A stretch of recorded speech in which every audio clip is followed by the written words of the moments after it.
Hello বন্ধুরা, তোমরা সবাই কেমন আছো? তো আশা করি তোমরা সবাই ভালো আছো। আর আমি মোটামুটি ভালো আছি। তো দেখো সকাল সকাল উঠে পড়ছি, ওইটা সানটা নিয়ে গেছে, আজকে মারও সানে গেছি, তো মায়ের পুজো দিব। ওই নিকে আমার কাছে শিগগিরি বেলপাতা আনি দেয়। আর আমি দেখো বেলপাতা আনবার নাম করে নকশা করবার আছি ফুল নিয়ে। তো হিনতে দেখি মায়ের ডাক পানাছে যে শিগগিরায়। তো মায় কইছে আবার এক পাতা নিয়ে আসিস না, গল্প কটা তুলে নিয়ে মায়ের যে দিলাম। এখানে আবার দেখি মায়ের সব ফুলমুল তুলে রেখে দিচ্ছে, আর নিকে হেনতে একবারে ভালো আর নিকে মায়ের যে ফুলগুলো দিয়ে দিলাম। হ্যাঁ দেখি মায়ের প্রায় জোগাড় যন্ত্র কমপ্লিট। আর মা ভাই হেনে প্রসাদ এনে দিল, একটা লাড্ডু এনে দিছে। তো মা আজকে লাড্ডু দিয়ে পুজো দিছে দেখো।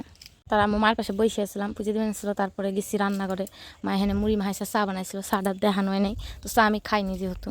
হ্যাঁ চা আর মুড়ি খেয়ে রান্না করবার লাগিয়ে গেলো। মায়ে আমার কইলো রসুন পেঁয়াজ ছাড়াই দিই, তুমি রসুন পেঁয়াজ ছাড়াই দিয়ে আসলাম। আর কী রান্না হবে এটা তোমাকে আগেই কই দিই, আজকে হবো হাঁসের মাংস আর ফ্রাইড রাইস।